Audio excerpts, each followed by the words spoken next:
Morning, everyone. Budget news again.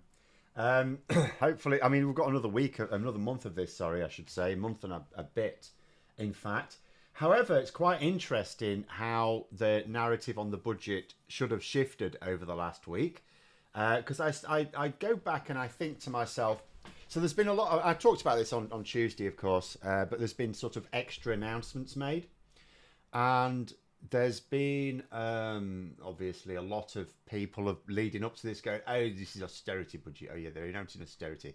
This is just like George Osborne. We're just going to get the same thing again, which was utterly ridiculous. I said at the time, utterly mad, because if you looked at the already announced spending, increases in spending, it adds up to a lot.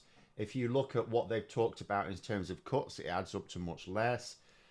So net, it's going to be an increase in spending. Then, of course, we've had various things announced at the conference this week, which have made clear that, yeah, sounds very low. The sound is what the sound is. That is all there is to it. You'll have to turn up your headphones. Because the sound is absolutely max from my point of view. It's all what it always is. So they'd already announced that actually spending will be going up. But there's been some extra announcements now, both from Rachel Reeves and Keir Starmer. Keir Starmer in New York for the UN, and also the Rachel Reeves in Fringe events as well, been saying things. So let's go through the list, rather than just go through all of these different statements. Let's just go through the list. The people who are criticising, and I mean, I don't mean the Tories because they're going to criticise it anyway. They won't like it. But the people who have been criticising the budget based on absolutely zero evidence, by the way, think about what they were saying Labour should be doing. Oh, they should be doing this instead. Okay, well, let's have a look at what they should be doing. They should be raising taxes on the rich. Yes, well, they're already doing that. They'd announced that in the manifesto. And we know that they're going to be announcing more of it in this budget. We don't know exactly what, and we won't know exactly what until the budget itself is announced. But we do know they're laying the groundwork for that. In particular, we know capital gains tax. There's a lot of like noise around inheritance tax, but we've not heard anything about that. Then we've got what else would they say? Well, you need to borrow to invest. You need to borrow to invest. You see, you can't be following all these silly Tory fiscal rules, which I absolutely agree with. And yet, Rachel Reeves has been talking about, for example, so in a Fringe event, she was talking about a couple of things. First of all, suggesting that the fiscal rules will be changed. So she is going to change them, which is absolutely fine because the Tories change them all the time. But the other thing she said, which is quite interesting, which we probably won't get, but it shows you a direction of travel, is she's trying to persuade the Office of Budgetary Responsibility to take, in terms of their forecasts, because obviously the better their forecast, the more money she has to spend. This is what I was saying on Tuesday. Remember, the budget is based on like things that don't exist. So it's all based on parameters in a model.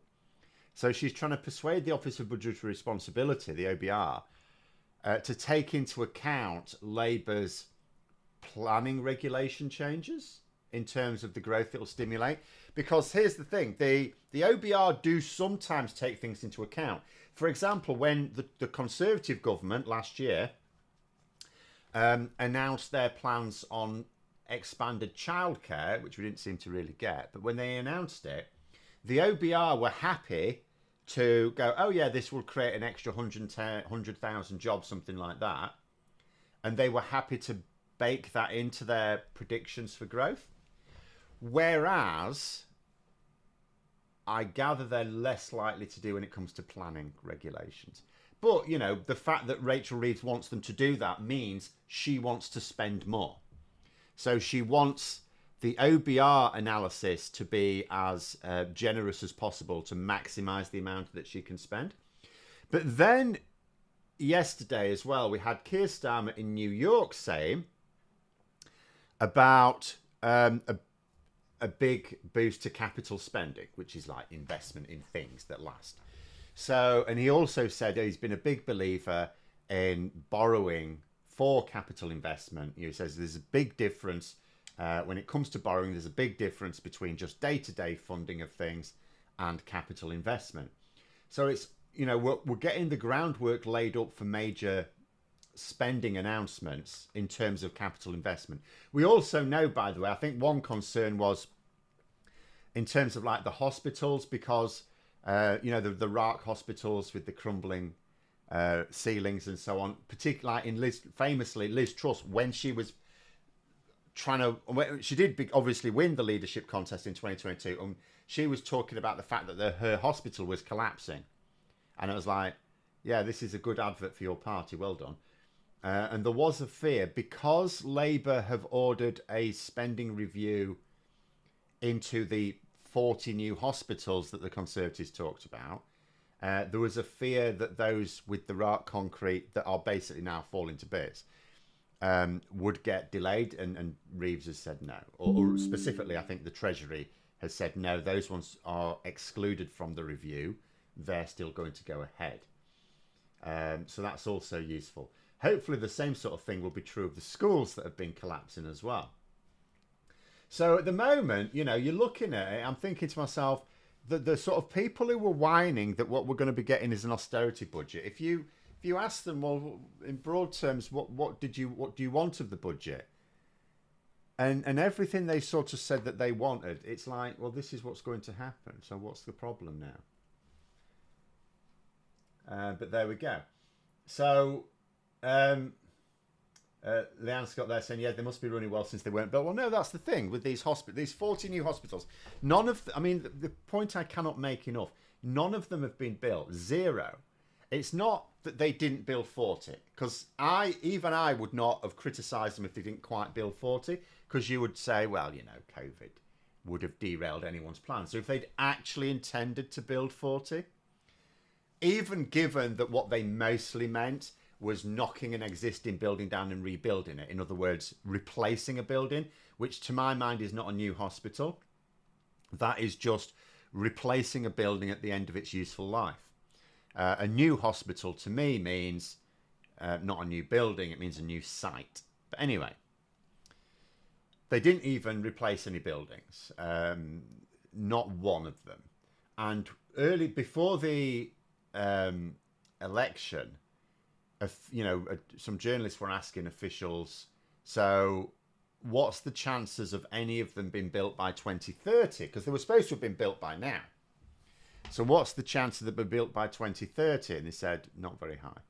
So in other words, according to officials in charge of the process, not only have we had no hospitals built by this point, when we're supposed to have 40, the people in charge of the project don't even think there's much chance of any of them being built by 2030. So obviously you can see why Labour would say, well, hang on, we need to review this then, because if none of them are built by 2030, then they will get the blame for that, because it'll be, well, you've been in power for 5 years, or 6 years it would be by 2030, what's going on? So obviously they have to have a review of that, but you don't delay the rebuilding of hospitals that are literally falling down because the concrete is crumbling. Craig there saying, strange how McDonnell was fine running on the manifesto they were following. Maybe he should call a by-election run his own policies. Well, this is exactly my thing. When it comes to, if you're a Labour candidate, you stand on that platform. Otherwise, you are a liar. It's really that simple. You cannot claim to be an honest politician if you will not stand on your own campaign promises. Sometimes an unexpected event turns up, right? An unexpected event turns up. For example, I'd have rather more sympathy with the winter fuel payments thing, because it wasn't part of Labour's election promise or campaign or anything like that to implement. Now, it was a manifesto promise to balance the books, and they're arguing, well, this is what we need to do to balance the books. But you could look at it and go, well, there are other ways to do it. You might argue this is the best way to do it, but it wasn't prescribed during the election campaign. So any Labour MPs who say, well, we're not going to support this, well, actually, I have more sympathy for that. Whereas McDonnell lost the whip for voting against the government on 2 child cap on universal credit, which Labour had already said before the election that they will get rid of, but not straight away. So McDonnell was actually, when he was losing the whip, he was voting against something that he stood on a platform for at the election. He might not have personally agreed with it. It's irrelevant. He had the option of standing as an independent, chose not to do so. So there we go. Ivan Ambrose, 9.99 super chat. Thank you very much. Says Unite and RMT overstepping the mark by jumping on the winter fuel payment issue. They should be concentrating on what they're about, which is workers' pays, rights, and conditions. Well, that's my view as well. But what I would say is, effectively, like, I listened to some of what Sharon Graham was saying ahead of the vote yesterday. And what she's basically, first of all, some of the things she was trying to segue in a few other things into it. And it's like, yeah, Labour are already doing that. Oh, they should be taxing the rich. Yeah, they're doing that. And they should do this. Yeah, they're doing that. They're doing that. So basically what that vote was about yesterday, and I appreciate that the way the winter fuel payment policy has been implemented is bad. It's a bad policy. But nonetheless, what that vote was about yesterday was about giving millionaires publicly funded benefits. That's what that vote was for yesterday. And it's quite weird because I remember a couple of years ago. So Sharon Graham, when she became head of Unite, and she said, and I will say I broadly approve of her, by the way. She's a massive improvement on McCluskey, right? Because she's actually trying to focus on her members and what's good for her members. So I approve of that. But she also said she's not going to get involved in like the sort of politics side of it. So she used that as an excuse for not really getting involved in the party conference a couple of years ago. And then what does she do? 2 years later, it's like the most political thing ever. She comes in and pushes for this vote on something that is not designed to stop a policy because it's not binding. It was designed purely to make the Labour government look bad. That's all it was. It was to allow the Tories to say that Labour are engaged in infighting. And in fact, there's a really weird Daily Mail front page today, which I want to point this out because this is mental if you really think about it. Where is it? I'm sure it's the Daily Mail. No, it's not the Daily Mail, sorry. Where is it? It's one of these Tory rags. Was it the Express? One of them was oh, it was it's the Express. Sorry to the Mail. On this occasion, it's the Express. So on their front page, their big headline is, it's a full-on revolt over winter fuel cuts. But then just above it says, Sir Keir Starmer has now lost the support of his party, MPs and paymasters. Now, this is the thing. Who said the Atari ST sucked? Behave yourself, Graham. Atari ST was far superior. And as someone who's a fan of music, you should appreciate that, because the Atari ST was actually used by sound studios because of its superior sound qualities. Anyway, never mind. This thing about the paymasters. So they argue, for example, that Labour only gave in to pay demands because it's their union paymasters. They donate to them, you see. Even though when you think about the junior doctors, they settled quite a big settlement with the junior doctors, and that's the BMA. They're not an affiliated union with Labour, so they're not in any stretch Labour paymasters. And then you think about the RMT. It's like, well, no, they're not affiliated to Labour either. So you go down this list as left. No, they're not, are they? But that's not public money anyway. So you go down this list, and it's like, yeah, these unions you're having a pop at aren't actually affiliated to Labour. But here's the other thing. So they're saying, well, they've lost the support of the paymasters. But hang on, this doesn't make sense. It's like, you're saying that Labour only do these things because the unions pay them, so they're doing exactly what the unions say. But now the unions say you shouldn't have the winter fuel payment policy. But Labour are going ahead with it anyway. So it's like, which is it? Are Labour doing exactly what their union paymasters are saying or not? Because it's got to be one or the other, hasn't it? Alan there saying, Phil, just like my old French teacher, so easily to distract and derail. I'm incredibly easy to distract. But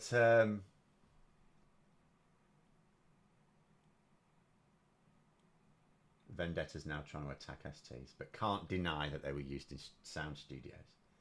You say Acorn Archimedes is better than... No, it wasn't. I had an Acorn Electron at one time. That was quite good for a while. It didn't explode like my Spectrum. So that was good.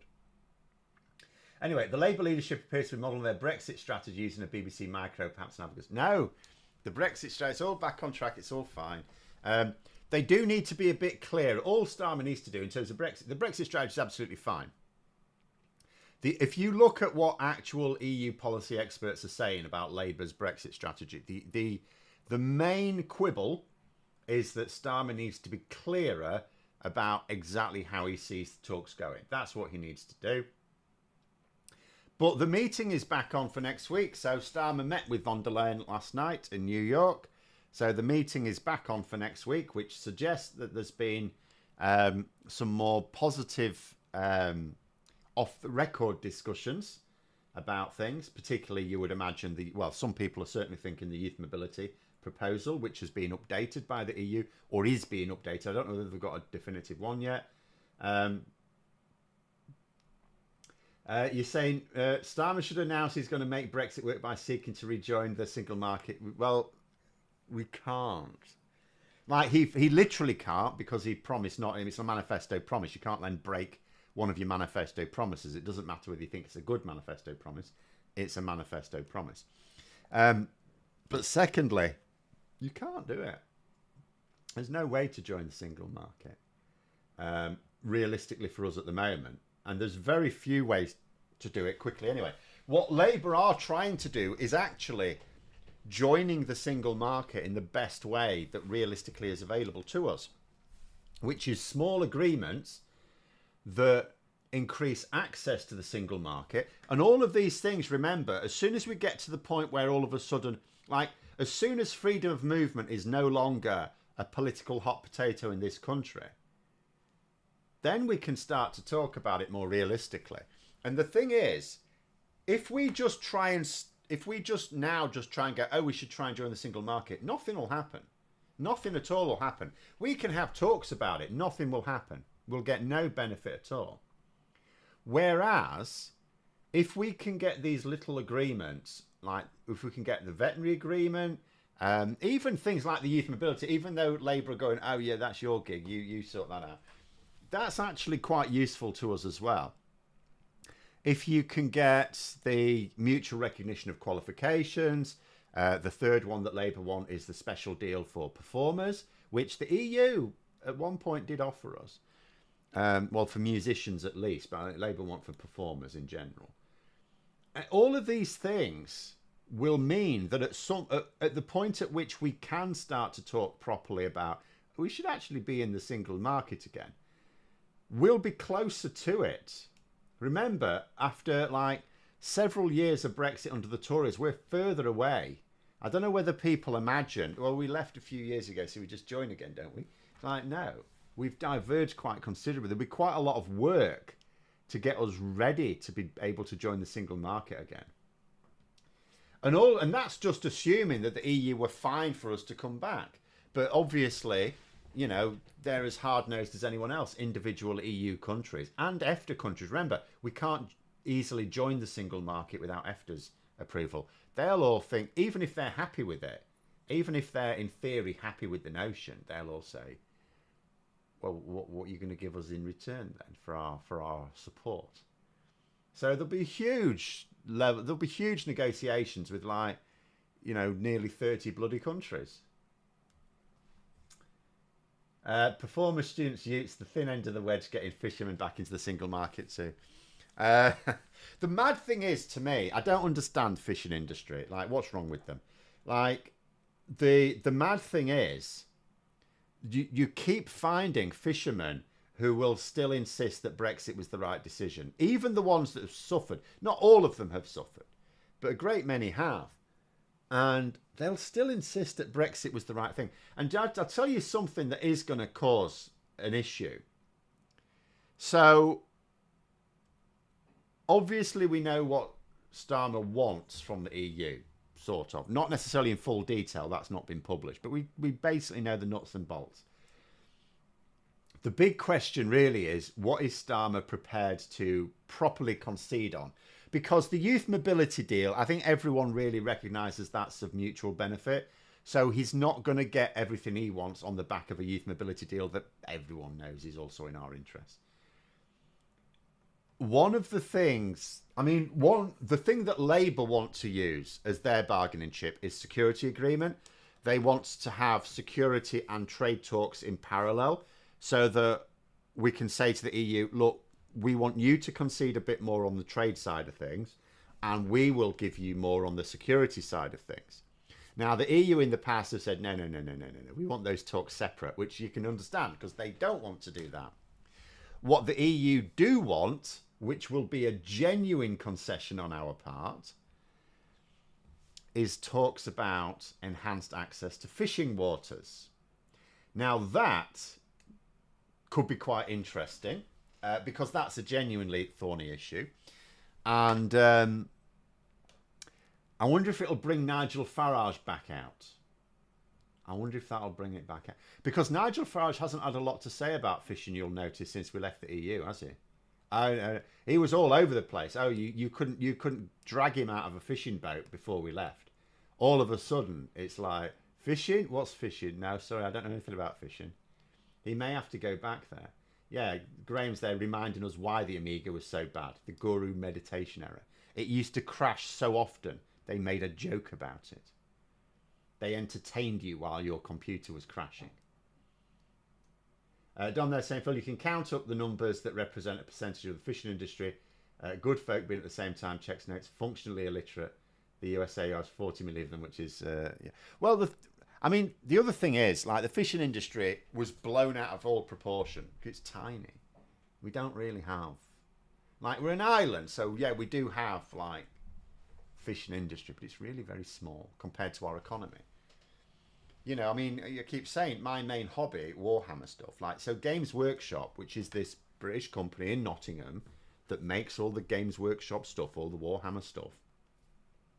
That company, just based in Nottingham, is worth more than our entire fishing industry. This is what... just to emphasise, and okay, that's a fairly big company. It's a big British success, but just that one company in Nottingham, you can go there. It's like, it's a fairly big site, but it's one site. It hasn't got places all over the country. It's got shops, yeah, sure, which no one goes into because you just order everything online.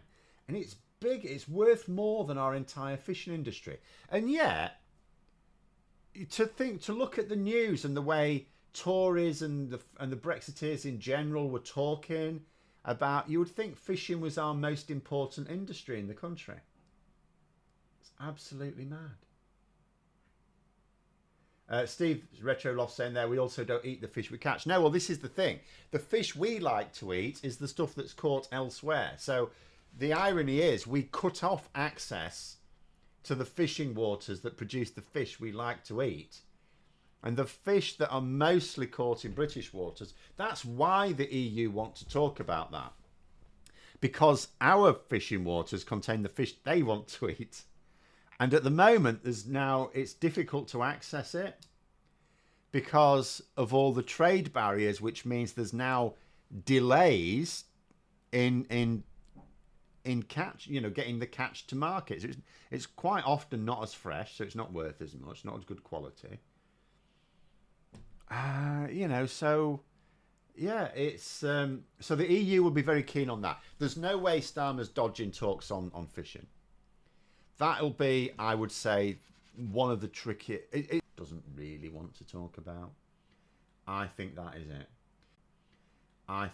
it. What's the most important industry in your country? Well, strictly in terms of, like, value, the financial sector, which wasn't really touched by Brexit. Like we've had the latest thing, you know, Brexiteers coming out. Oh, I thought our finance sector was supposed to fall through its arse, and now it's actually challenging New York again. It's like no one said that. Everyone knew that there is no major financial centre on the continent or in Ireland. You know, the by far and away the biggest supergiant of a finance centre in Europe was in London. That was it. But we knew we were going to be losing some financial services, which we have. You know, the fact that London has grown as a financial centre in terms of its value is purely because it was largely untouched by Brexit. Brexit mostly knackered our trading goods. But our financial sector is huge. But it doesn't necessarily provide very many jobs. It provides very well paid jobs. And it does contribute a fair amount to the treasury because it makes such a lot of money. But it's not providing, it's not putting bread on people's tables. So in terms of most important, yeah. Say the financial sector wasn't protected either, but nor did it need. I mean, it needed protection from some things. Like, I mean, one of the big sticking points at the moment is clearing for euros. At the moment, the EU are, you know, there was initially a very hawkish position from the EU's point of view on that, and that they were going to force banks to do their clearing for euros in the EU. But they've never done it, and they keep sort of stepping back from doing that. Now, if they ever did do that, that could be quite bad, but the reason the EU are not doing it's not because they're being kind to us, because also they're getting a lot of stick from their own side as well. Maggie Pie, 20 Swedish krona, thank you, says, why is Starmer dodging youth mobility? It's daft. It's not daft. It's because he wants to focus on what he wants. The youth mobility thing, we are going to get it. Like all this nonsense in The Guardian, Labour ministers have ruled it out. No, they've never ruled it out. They've never once ruled it out. In fact, when some journalists tried to get Starmer to rule it out, he refused to rule it out. So it's going to happen. We're going to have this youth mobility deal. There was one point of genuine contention in the original proposal, in that part of the proposal from the EU originally, even though it was never actually put, I mean, this idea that Starmer's ruled it out was a nonsense because the EU never actually asked Starmer to agree to it, by the way. I mean, that's something that can't be said enough. The EU never actually proposed an EU youth mobility scheme. This has all just been flying in terms of briefings to newspapers. There's never been a meeting between von der Leyen and Starmer where von der Leyen says, here's our youth mobility proposal, what do you think? That's never occurred. But in terms of the original proposal, which is being updated now, there was a thing where, you know, while you're taking advantage of it, you'd be able to study in universities around this area, so between the UK and the EU. And UK universities weren't keen on this because they've already had their finances knackered by the Tories by reducing the amount. So it's like, well, we can't afford to do that, because it would be basically involve accepting, say, French or German or Belgian students at the British rates, which they can't afford to do that. Or that's what, you know, that's what they would say. It would make them go bust, and some of them are already going bust. So it looks like that part of it will be edged out, because the EU are going back to the drawing board a bit and trying to come up with something. So it sounds like there has been off the record talks. So, and also I will point out that there was an unauthorized briefing a few weeks ago where someone from the government basically said, yeah, we know we're going to be agreeing to the youth mobility scheme. Which again, when it was reported, I think it was reported in the Times, I can't remember, but it was reported somewhere. And then when the government were asked about it, and obviously they denied that position, but they didn't rule it out again. They say mobility scheme for only the under 30s is inherently ageist. No, it's not. That's like saying a pension for only those over 67 is ageist. It's not ageist. It's fine. We have them. They exist. They exist. We already have them. We have youth mobility schemes in the UK. The Tories have agreed to them with other countries. So, I mean, this is why it's some nonsense. We already have them with other countries. Why wouldn't we have them with the EU? Didn't it come from various heads of state? No, because they can't propose it. Well, they can, but we're talking about an EU youth mobility scheme, not a. We could, in theory, have a youth mobility scheme with Spain or with France or with Germany, just all individually. But we're talking about an EU one. It's not up to any EU head of government to propose an EU-wide scheme. That's the EU Commission's area of competence. Now, it was brought up, discussed, and Starmer at no point said, yeah, we're not doing that. All Starmer has ever said, and all the government's ever said, is we're not working on it. Well, of course we're not working on it. It's not our idea. Someone else's idea. People are still talking about old computers. But anyway, there we go. But yeah, in terms of what Starmer needs to do, though, when he goes to this meeting next week, I mean, it's not to discuss. It's a formal meeting, but it's not to discuss anything specific, as far as I know. But if he wants to like hurry things along, and I do know a lot of actual EU experts saying, yeah, don't expect to rush things along. But if we are going to try, then he's going to have to go there saying exactly what he wants. Because we know what 3 things he wants, but, you know, arguably there's details we're not clear about. And then we also need to know where he thinks there might be room for discussion. And I would think, at the very least, he's going to have to, hopefully he already has done, but he's going to have to work out what he says on the subject of fishing. Because, you know, we have these red lines. We have the red lines of EU membership, single market, customs union, and freedom of movement at the moment. I don't think we can really afford any other red lines. And to be fair, Starmer has actually said, even before the election, that there aren't any other red lines. But that sort of needs to be the case. And I think he needs to communicate that. But there we go. But there we are. We've sort of run out of time on that one. Thanks for coming on, everyone. Have a great rest of day. Hopefully you like rain, because apparently there's quite a bit of that going on. In fact, our building site outside is basically like the Somme at the moment. It's a bit muddy, but the builders are out there laying the bricks. All you know. I'm not sure I expect them today, but there we go. But have a very good day. Don't forget to click the like button and subscribe for further content. And until next time, I'll see you later.